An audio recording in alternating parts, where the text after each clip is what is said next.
qui est le premier lauréat de la bourse de la Fondation Claude Lévy, enfants juifs cachés.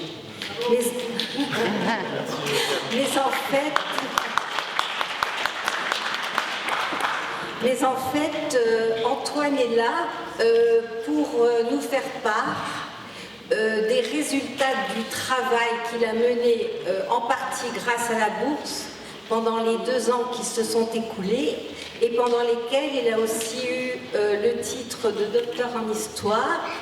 Il occupe actuellement un poste de post-doctorat fellow à l'université de Manchester. Il est fellow de la Fondation pour la mémoire de la Shoah 2018-2020 et donc détenteur de la bourse jusqu'à aujourd'hui, puisqu'il va passer le témoin dans quelques instants au prochain lauréat de la bourse. Alors, pendant les 2 années qui se sont écoulées, Antoine a parcouru la France, la Belgique, le Royaume-Uni, entre autres, et a recueilli des témoignages auprès d'enfants juifs cachés, puisque c'était le but que nous lui avions assigné. Il a également participé ces 2 dernières années à la journée de la mémoire qui est organisée par l'École européenne de Strasbourg, journée qui est essentiellement animée par Alain Facio, qui est membre du comité scientifique de la Fondation, professeur d'histoire et qui est présent aujourd'hui avec quelques-uns de ses élèves. Dans le cadre donc de la bourse, Antoine a rédigé un livret pédagogique qu'il va maintenant vous présenter. Ce livret, en partie financé par la Fondation, sera proposé aux écoles afin de travailler sur les témoignages recueillis. Je tiens ici à remercier tout particulièrement les enfants juifs cachés qui sont présents dans la salle. Les autres, nous leur transmettrons nos remerciements, car ils ont souvent accepté de témoigner dans la douleur et de partager des souvenirs dont ils n'avaient jamais parlé. Or, leur témoignage est absolument essentiel pour les jeunes générations. Alors, je donne la parole à Antoine qui va vous présenter les résultats de ses travaux. Ouais.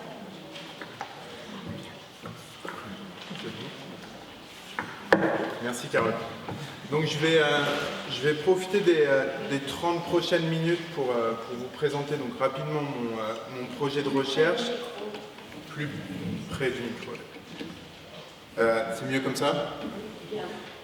Pour vous parler un peu plus donc en détail de ce livret pédagogique que Carole a déjà mentionné, qui a été le résultat principal de mon projet de recherche, mais pas le seul, et aborder à travers ce document la question qui est au centre du colloque d'aujourd'hui, celle de la transmission de la mémoire, alors que l'ère des témoins, pour reprendre les termes de l'historienne Annette Wewerka, touche malheureusement à sa fin. Mais avant d'entrer dans le vif du sujet, je voudrais moi aussi commencer par quelques remerciements, puisque comme Carole vous l'a dit, cette journée marque aussi la conclusion de mes 2 ans en tant que premier lauréat de la bourse Claude Lévy. Je me réjouis d'ailleurs d'en apprendre plus sur le projet de la personne qui va me succéder. Mes premiers remerciements vont tout d'abord bien sûr à Carole, qui a souvent dit que ma recherche était en partie financée par la Fondation, donc je pense que c'est en très très grande partie par la Fondation, et je dirais même plus que ce projet n'aurait peut-être pas vu le jour sans l'aide de Carole. Donc je tiens vraiment à le dire, votre soutien, Carole, m'a permis de continuer mon travail de recherche sur le vécu des enfants pendant la Shoah, mais m'a aussi amené à enrichir ma pratique d'historien en allant pour la première fois de ma jeune carrière universitaire à la rencontre des survivants, et aussi à sortir un peu de ma zone de confort en intervenant auprès des lycéens de l'école européenne de Strasbourg. Ces interventions, comme Carole l'ont dit, ont pu avoir lieu grâce à la collaboration entre Carole et Monsieur Facio, que je tiens également à remercier et que nous aurons la chance d'entendre cet après-midi. Ces interventions étaient pour moi ma première expérience en milieu scolaire sur l'histoire de la Shoah, et elles ont été des expériences très enrichissantes qui m'ont amené à une réflexion, je dois l'avouer, parfois un peu douloureuse, sur mon rôle en tant que jeune historien dans le devoir de mémoire, et surtout, pour reprendre les termes de Georges Bensoussan dans son ouvrage Auschwitz en héritage, mon rôle dans le devoir d'histoire que nous avons auprès de la jeune génération. Les derniers remerciements que je voudrais adresser avant de commencer un peu plus en détail mon intervention sont bien entendu pour celles et ceux qui ont gentiment accepté de me rencontrer pendant ces 2 années, qui m'ont très chaleureusement reçu chez eux à Strasbourg, Nancy, Paris, Bruxelles et Londres, et qui ont partagé avec moi leurs témoignages vraiment si précieux, certains pour la première fois en dehors du cadre familial. D'ailleurs, je me réjouis, comme l'a dit Carole, que quelques-uns d'entre eux soient ici aujourd'hui, et j'espère qu'ils vont continuer tous et toutes, d'une manière ou d'une autre, le formidable travail de transmission et d'éducation qu'ils mènent. Car c'est vraiment leur parole à eux qui a été au cœur de mon travail pendant ces 2 dernières années. Parce qu'après avoir passé 5 ans vraiment presque uniquement dans les archives pendant ma thèse et avoir délaissé en grande partie l'histoire orale, c'était vraiment mon objectif premier avec cette bourse, c'est vraiment redonner la parole aux survivants dans ma recherche pour essayer de mieux comprendre comment certains, alors enfants et adolescents, avaient pu survivre pendant la Shoah. Mon deuxième objectif, je reviendrai un peu là-dessus plus tard, était d'accorder une place particulière à l'immédiate après-guerre, une période que, si vous m'avez entendu il y a 2 ans, je considère vraiment fascinante et déterminante pour mieux comprendre ce que sont devenus les survivants et comment s'est construite la mémoire de la Shoah. Donc j'ai donc décidé, en parallèle aux recherches en archives que je menais, notamment au Centre de documentation juive contemporaine à Paris ou encore à la Weiner Library à Londres, de recueillir les témoignages de personnes qui avaient été enfants pendant la Shoah. Très vite, pour différentes raisons, j'ai décidé de me concentrer uniquement sur celles et ceux qui avaient été cachés. J'avais lu pendant ma thèse et pendant mes années de master, les travaux de Nathalie Zadj ou de Boris Cyrulnik, que vous connaissez, je pense, tous, mais je n'avais pas conscience de la diversité de parcours et d'émotions qui se cachent derrière ce terme d'enfants cachés, ou plus précisément d'enfants juifs cachés, pour reprendre l'expression dont la Fondation Claude Lévy œuvre à la reconnaissance juridique. J'ai donc cherché à rendre compte dans ma recherche, et vous le verrez dans ce livret, de la diversité et de la complexité qui se cache derrière ce terme d'enfants juifs cachés. Au total, j'ai réalisé des entretiens avec 20 personnes qui vivent aujourd'hui en Belgique, au Royaume-Uni et en France. Parmi eux, on trouve des hommes et des femmes qui étaient âgés de quelques mois ou qui étaient déjà adolescents pendant la guerre. Le plus âgé, André, qui habite à Paris, avait 8 ans en 1939. Et la plus jeune, Liliane, qui, je pense, est peut-être dans cette salle aujourd'hui, est née en 1942. Donc leurs expériences et leurs souvenirs de la guerre sont bien sûr très différents. Beaucoup sont nés en France de parents français et étrangers. Jean-Claude, on entendra donc cet après-midi plus en détail, est né à Paris, mais ses parents sont arrivés de Pologne à la fin des années 20 et n'avaient pas la citoyenneté française, qui a bien sûr joué un rôle très important dans leur expérience de la guerre.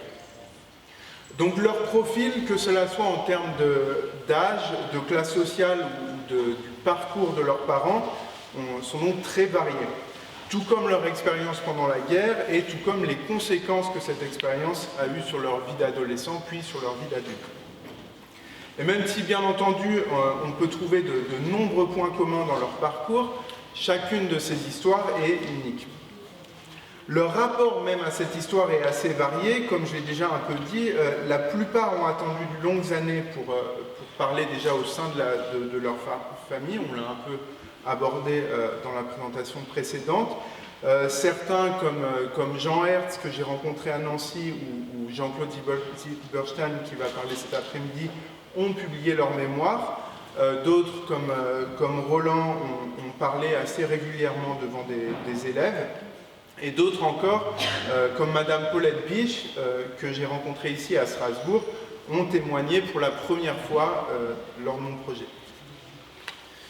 Donc, au fur et à mesure de ces rencontres avec ces enfants juifs cachés et des discussions que j'ai pu avoir avec eux sur la question de la transmission, et aussi après la première intervention auquel j'avais participé auprès des lycéens de l'école européenne de Strasbourg, donc je pense en janvier 2018, je me suis posé la question suivante.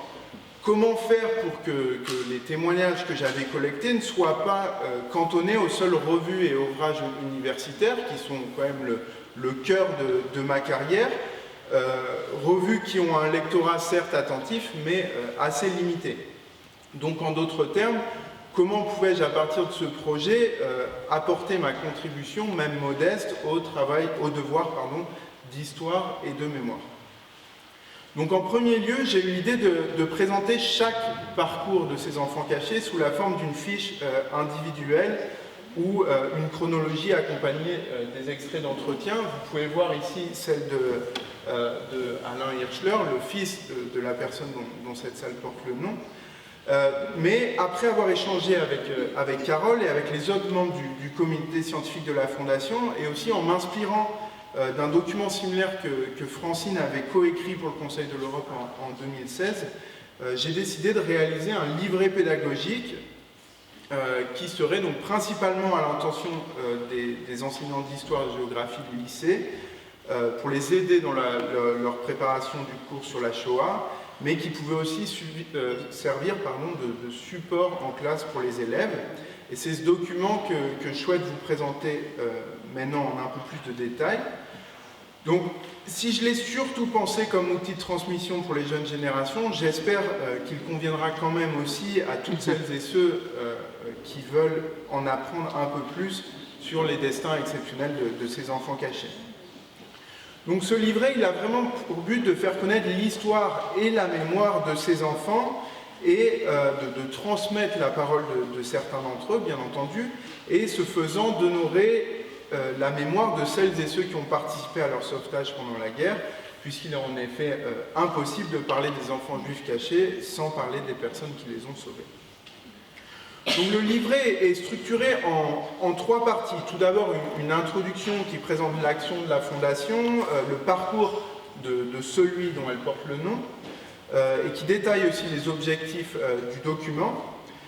Dans cette introduction, j'ai essayé d'insister vraiment sur le rôle fondamental de l'enseignement de l'histoire, donc en général, dans la formation des futures générations de citoyens, l'importance cruciale de l'enseignement de la Shoah, à la fois comme événement majeur qui est essentiel à la compréhension du XXe et du XXIe siècle, mais aussi comme moyen d'amener les élèves à réfléchir aux dangers des préjugés, du racisme, de l'antisémitisme, du déni de démocratie, et de les alerter face aux dangers, aux risques réels, face aux violations répétées des droits de l'homme et au rejet de l'autre aujourd'hui. J'ai aussi insisté sur l'importance, je pense, d'enseigner spécifiquement l'histoire des enfants juifs cachés, dont la parole a été malheureusement longtemps marginalisée, et qui nous permet, je pense, de réfléchir aux conséquences dramatiques de la guerre sur les enfants, qui sont toujours aujourd'hui les victimes les plus vulnérables dans les guerres contemporaines. Donc, après cette introduction, la première partie du livret porte sur le contexte historique et replace le sort singulier des enfants juifs cachés dans le contexte plus global de la Shoah et de la Seconde Guerre mondiale, à travers une série de thèmes sur lesquels je vais revenir un peu plus en détail. Chaque thème comprend des conseils de lecture, des questions qui peuvent être abordées en classe par les enseignants. Pour vous donner un exemple de question, la dernière question de la section sur le témoignage et la mémoire, et d'ailleurs celle du colloque aujourd'hui, comment continuer à transmettre l'histoire et la mémoire de la Shoah sans les survivants. La deuxième partie du livret se concentre sur les témoignages des survivants eux-mêmes. Donc, pour différentes raisons, j'ai choisi de présenter 16 entretiens qui, comme je le disais, sont présentés sous la forme d'une fiche individuelle, avec donc une chronologie, une carte des principaux lieux de résidence du témoin, des textes qui reprennent différentes thématiques de la vie de ces enfants pendant et après la guerre, des extraits audio de l'entretien qui sont accessibles via QR code. C'était d'ailleurs un des gains, je pense, de ces 2 ans, c'est que maintenant je suis un professionnel des QR codes, ou si vous êtes, comme moi, il y a quelques mois, pas très bon avec votre smartphone, vous pouvez accéder à ces extraits audio via le SoundCloud de la Fondation. Et il y a également différentes photos d'archives qui accompagnent ces fiches. Donc ces fiches ont plusieurs objectifs. Bien entendu, transmettre la parole des survivants, mais aussi, je l'espère, aider les élèves à mieux comprendre les expériences des enfants cachés. Je pense que tout enseignant d'histoire sera d'accord avec moi, les cas particuliers, les trajectoires individuelles permettent de donner un visage humain à des expériences qui peuvent parfois paraître un peu abstraites pour les élèves. J'espère aussi que le livret pourra amener les élèves à réfléchir peut-être plus spécifiquement à l'importance des témoignages en histoire. C'était l'approche que j'avais choisie pendant mon atelier lors de la dernière journée organisée par M. Facio en mars de cette année. Les élèves, dont certains sont là d'ailleurs aujourd'hui, avaient écouté des extraits du témoignage d'Alain, donc le fils du rabbin Hirschler, et avaient discuté de ce qu'on pouvait apprendre sur la guerre et sur la séparation avec ses parents à partir de ce témoignage, mais aussi sur le contexte de production du témoignage et l'importance de le prendre en compte dans l'analyse.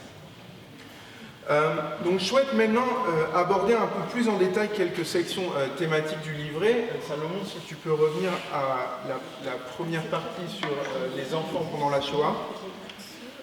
Donc je vais vous présenter les principaux points qui, j'espère, pourront être discutés avec les élèves et qui feront écho à certains des sujets du colloque aujourd'hui. Donc tout d'abord, les enfants juifs pendant la Shoah, les enfants juifs cachés en France, les personnes qui les ont sauvés, et enfin l'après-guerre et la question de la mémoire et du témoignage. Donc, tout d'abord, le livret s'ouvre avec une première section que j'ai utilisée pour rappeler que dans les conflits contemporains, les enfants sont toujours les populations les plus vulnérables. Et pendant la Shoah, les enfants et les adolescents juifs, parce que considérés comme le futur du judaïsme, étaient des cibles privilégiées par les nazis. Comme vous le savez sûrement, plus d'1 million d'entre eux ont été assassinés. Et j'ai cherché à insister sur la diversité des expériences de persécution qu'ils ont connues. Donc, dans les ghettos, par exemple, où les enfants juifs jouaient souvent un rôle crucial pour la survie de leur famille, notamment en se faufilant dans les brèches des murs du ghetto pour ramener de la nourriture et des médicaments de l'extérieur. Dans les camps, où leurs chances de survie sont quasiment inexistantes et où seuls les enfants plus âgés étaient parfois sélectionnés pour le travail forcé, où les conditions de vie étaient certes terribles, mais où la survie demeurait néanmoins un peu possible. Parmi cette diversité d'expériences de la persécution, j'ai choisi de me concentrer donc sur le vécu des enfants cachés, et plus particulièrement sur le vécu des enfants cachés en France, et d'une manière un peu moins systématique en Belgique. Salomon, si tu peux me montrer, voilà. Donc pendant la Seconde Guerre mondiale, on estime que plus de 11 000 enfants juifs de France, donc pas forcément de nationalité française, ont été assassinés par les nazis et leurs collaborateurs français, mais que plus de 72 000 ont survécu, la plupart vivant cachés. Et derrière ce terme, comme je l'ai dit, derrière ce terme d'enfants juifs cachés, il y a des réalités très différentes. Et donc dans mon livret, assez rapidement, se posait alors la question de comment définir un enfant juif caché.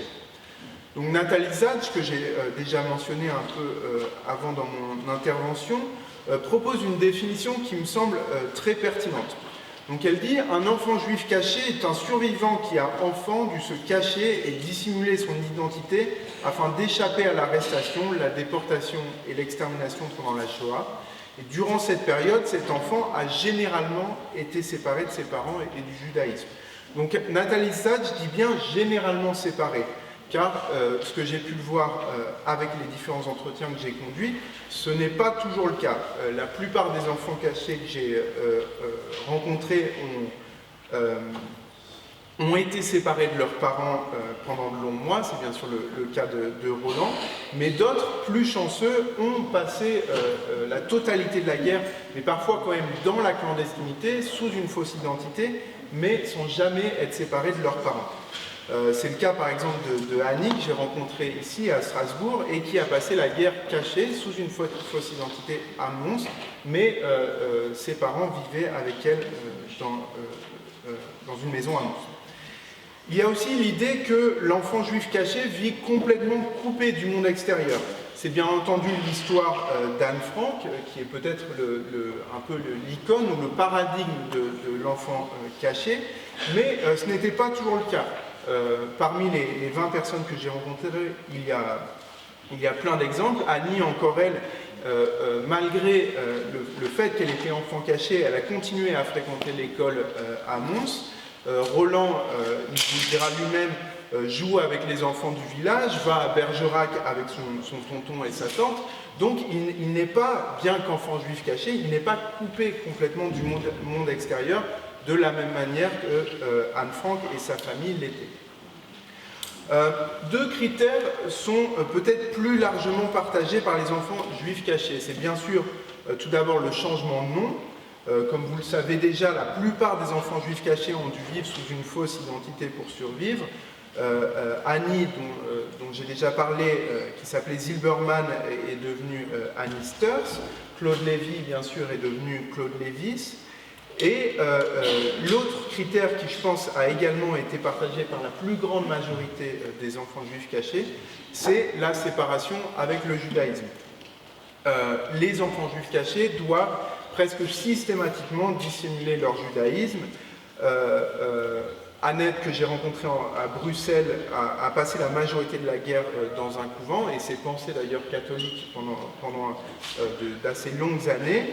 Les plus jeunes d'entre eux ne savent même pas qu'ils sont juifs. C'est là encore le cas de Roland qui ne découvre sa judaïté qu'en 1945.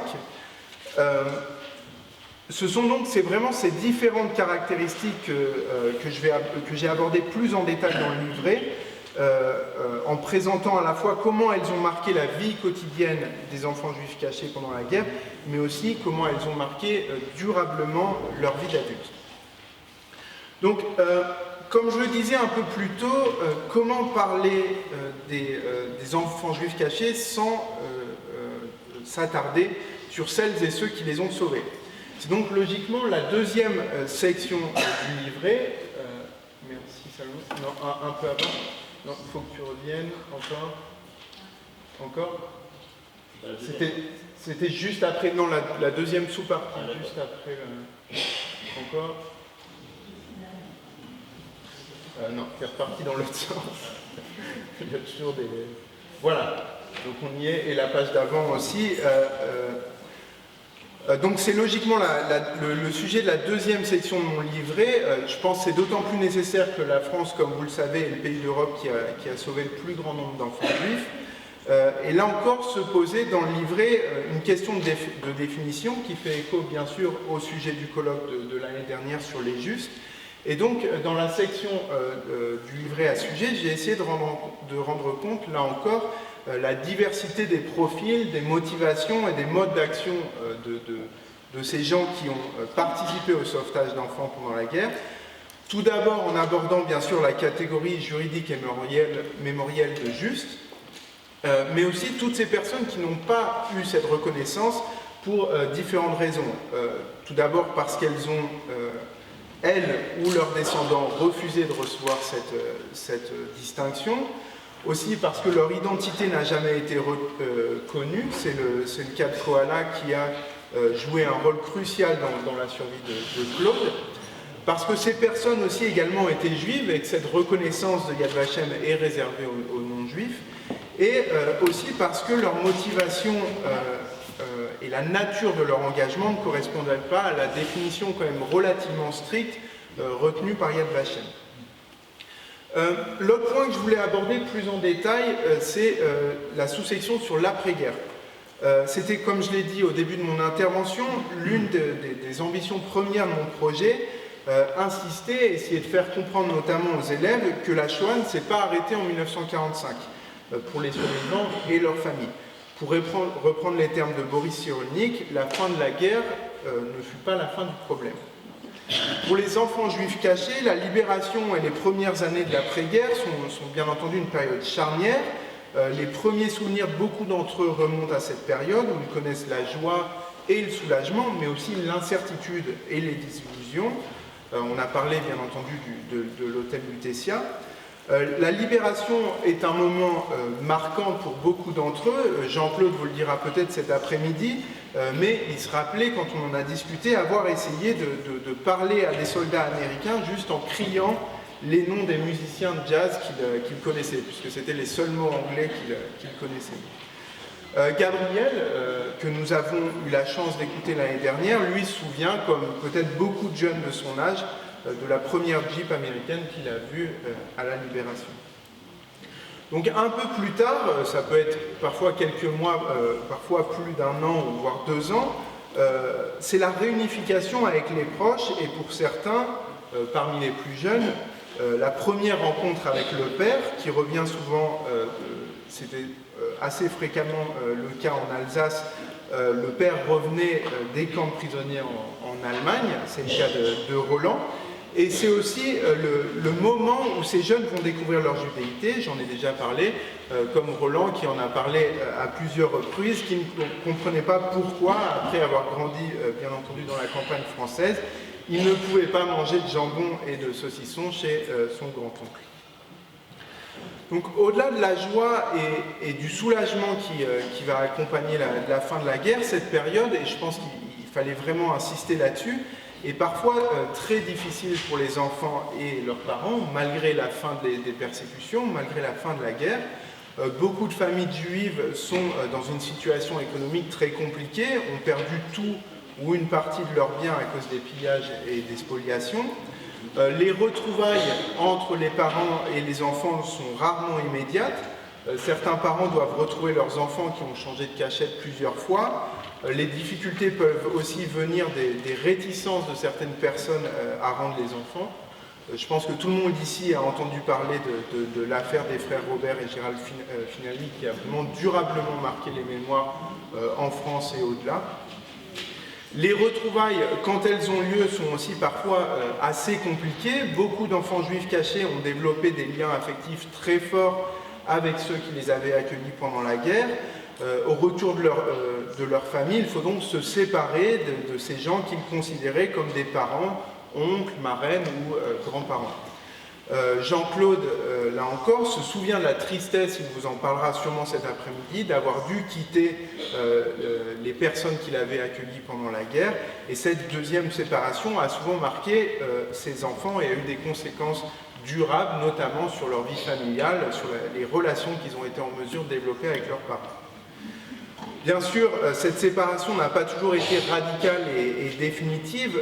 Beaucoup d'enfants continuent à passer dans l'immédiat après-guerre des vacances avec ceux qui les ont accueillis pendant la guerre, notamment pour alléger un peu le poids sur leur famille, qui, comme je l'ai dit, étaient dans des situations économiques assez difficiles. Et la plupart vont garder des contacts très durables avec ces personnes. Donc je pense que Jean Lévy peut en témoigner, Roland, Jean-Claude encore cet après-midi, ils ont presque tous continué à rendre visite assez régulièrement avec les personnes qui les ont aidés pendant la guerre. Pour d'autres enfants, bien entendu, l'après-guerre est une période radicalement différente car les retrouvailles avec leur famille n'ont jamais eu lieu. Leurs parents et parfois la grande majorité de leur famille ont disparu dans les camps. Les parents d'Alain, dont je vous montrais l'affiche un peu avant, et celle de Sacha, ont tous disparu à Auschwitz. Il faut dès lors apprendre à vivre en tant qu'orphelin. Et là encore, il y a une grande diversité de parcours parmi ces orphelins. À Londres, pour lui, il considère que c'est même ce séjour dans une maison d'enfants de Lauzet, dans la banlieue parisienne, c'est à ce moment-là qu'il a été heureux pour la première fois de sa vie.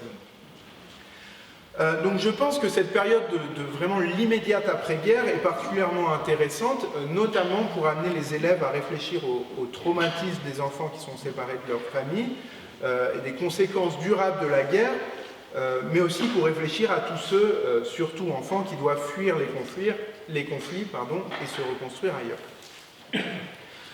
Le dernier point que je voulais aborder aujourd'hui, donc une des sections, voilà, donc la première page, merci Salomon, donc qui fait plus directement écho à la thématique du colloque d'aujourd'hui, le témoignage et la mémoire. Donc pour la grande majorité des enfants juifs cachés, cette expérience a été bien entendu déterminante dans la construction de leur identité, dans leur vie d'adolescent, puis dans leur vie d'adulte. Qu'ils aient été âgés de 6 mois ou de 12 ans pendant la guerre, qu'ils aient été séparés de leur famille ou non, qu'ils aient dû dissimuler leur identité ou non, presque tous ont été durablement marqués par leur expérience d'enfants juifs cachés. Mais pourtant, pendant de longues années, ces enfants donc devenus adultes ont été silencieux et leur mémoire a été invisible. Beaucoup n'ont commencé à témoigner de leur expérience de la guerre qu'à la fin des années 80. Certains n'ont jamais pu en parler, même au sein de leur famille. Et donc il me semblait, donc c'est pire qu'au lycée, hein, il me semblait très important dans ce livret d'aborder cette question de la longue marginalisation de la mémoire des enfants juifs cachés. Puisqu'à la fin de la guerre, les enfants juifs cachés ne veulent pas ou ne peuvent pas parler de leur expérience de la guerre.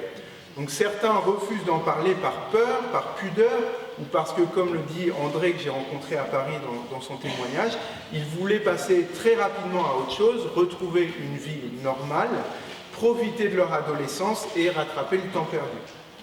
Mais d'une manière générale, ces enfants ont rarement eu la possibilité de parler et d'être écoutés. Beaucoup d'adultes pensaient qu'ils étaient trop jeunes pour se souvenir ou trop jeunes pour avoir réellement souffert de la guerre. Et pendant longtemps, les enfants cachés n'ont pas été considérés comme de vrais survivants de la Shoah par rapport à ceux qui avaient connu les ghettos et les camps. Pourtant, comme on l'a vu, avoir été caché pendant la guerre a presque toujours eu des conséquences psychologiques sur le long terme pour ces enfants, la peur des arrestations, le déchirement affectif que constitue la séparation avec les parents puis avec ceux qui les ont accueillis pendant la guerre. Ces points, je pense, sont vraiment essentiels pour aborder la question du traumatisme, les conséquences durables que ce traumatisme a pu avoir sur la vie professionnelle et personnelle de ces individus, notamment avec le sentiment de culpabilité d'avoir survécu alors que tant d'autres étaient morts. C'est aussi un moyen, et là encore je vais faire écho à la présentation précédente, d'aborder peut-être avec les élèves le concept de résilience qui a été popularisé en tout cas en France par Boris Cyrulnik, lui-même bien sûr enfant juif caché, car beaucoup d'enfants juifs cachés ont réussi à surmonter le traumatisme malgré les épreuves qu'ils ont connues pendant leur enfance. Et finalement, je pense de parler de ça, de témoignage et de mémoire, c'est aussi de mettre en lumière d'une certaine manière l'engagement militant, je pense notamment à celui de Jean Lévy à Strasbourg, mais aussi de bien d'autres enfants cachés qui ont décidé de témoigner, de s'engager, soit en intervenant dans des écoles, dans des lieux culturels, ou en écrivant leur mémoire, et qui ont joué, et jouent encore, fort heureusement aujourd'hui, un rôle essentiel dans la sensibilisation et la transmission du souvenir aux jeunes générations. Donc pour conclure très rapidement, j'espère que ce document sera utile pour M. Facio et ses collègues, mais aussi pour d'autres enseignants soucieux de traiter correctement la Shoah dans leur programme. Je suis vraiment convaincu que les expériences des enfants juifs cachés peuvent servir de prisme ou d'angle d'approche pour enseigner l'histoire de la Shoah et échanger avec les élèves sur des questions très actuelles, sur les enfants pendant la guerre, enfants réfugiés et bien d'autres. Et j'espère aussi que ce document, parce qu'il se base, comme je l'ai dit, essentiellement sur la parole des témoins, contribuera au moins modestement au travail d'histoire et de mémoire, une fois que, pour paraphraser Jean-Claude Grimbert, la dernière survivante aura rejoint les siens dans le ciel de Pologne et que nous serons toutes et tous orphelins. Merci.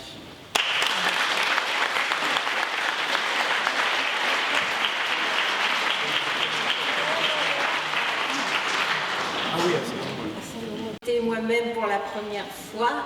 J'ai toujours la voix qui tremble. Mais le contenu, la manière a terriblement changé. Et je pense que, ne serait-ce que de ce point de vue-là, c'est fantastique. Donc le livret pédagogique se trouve sur la table au fond de la salle. Bien entendu, les témoins qui ont été sollicités et tout recevront un exemplaire qu'on leur enverra chez eux. Et les écoles, c'est surtout là que nous aimerions le diffuser pour que l'œuvre de témoignage et de mémoire se fasse. Antoine est là et c'est le moment non pas de se dire au revoir, puisque nous allons poursuivre le travail d'une certaine manière avec lui.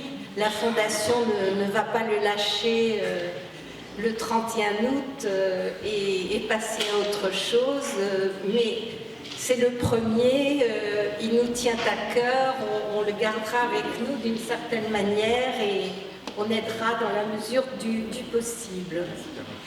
Cependant, il y a un passage de témoin à effectuer et donc je vais vous expliquer rapidement que le comité scientifique avait lancé un appel à candidature et reçu cette année 12 propositions. Celles-ci ont été examinées séparément, chacun chez soi pour ne pas influencer l'autre, par tous les membres du comité, ainsi que par les membres d'honneur, à savoir le grand rabbin Gutmann et Madame Bataille Dragoni, qui est la secrétaire générale adjointe du Conseil de l'Europe.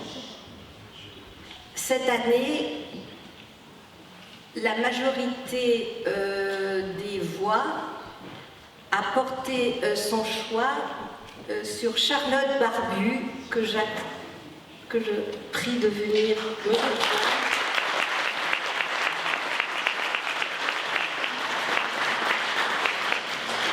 Charlotte est née en 1975 en Roumanie. Elle a un PhD en histoire. Elle s'occupe d'éducation formelle et informelle à Galatie. Elle parle et ou comprend le roumain qui est sa langue maternelle, l'anglais, le français et l'italien. Alors, je demande aux membres du comité scientifique de me rejoindre pour remettre le diplôme à Charlotte. Sylvie, on t'attend. C'est à vous, Charlotte. Voilà.